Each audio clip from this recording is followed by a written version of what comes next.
సాయంత్రం అయింది, అందులోనూ సండే. ఏదో ఒకటి మరి స్నాక్స్ తినేయాలి కదా. అందుకని నేనేం చేశానంటే పక్కనే ఉన్న హోటల్కి వెళ్ళి వేడి వేడి మిర్చి బజ్జీ పార్సిల్ కట్టించుకొని వచ్చేసాను అనమాట. ఇక మిర్చి బజ్జీ అంటే మీకు ఎన్ని జ్ఞాపకాలు ఉంటాయి. నాకు మాత్రం మా సైడ్ వేసే కట్ మిర్చి బజ్జీ అంటే చాలా ఇష్టం అనమాట. వేడి వేడి మిర్చి బజ్జీ తీసి దాన్ని కట్ చేసి దాంట్లో ఉల్లిపాయ, కొత్తిమీర, పచ్చిమిర్చి కలిపి పెడతాడనమాట.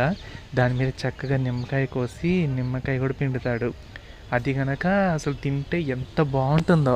అలాంటి ఐటమ్ ఇక్కడ బెంగళూరులో ఎక్కడ చూడలేదు. ఇక్కడైతే ఉట్టి నార్మల్ బజ్జీ అమ్ముతున్నారు అని చట్నీ.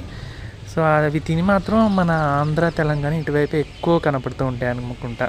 అంతేకాకుండా ఇదే బజ్జీలతో చేసే ఉల్లిపాయ మిక్చర్ అంటే నాకు చాలా ఇష్టం అనమాట. అది కూడా ఈ మిర్చి బజ్జీను ఉల్లిపాయ మిక్చర్ మీ ఏరియాలో దొరుకుతాయి లేదా నాకు కామెంట్ సెక్షన్లో చెప్పండి. మరి ఉంటా, బాయ్ బాయ్.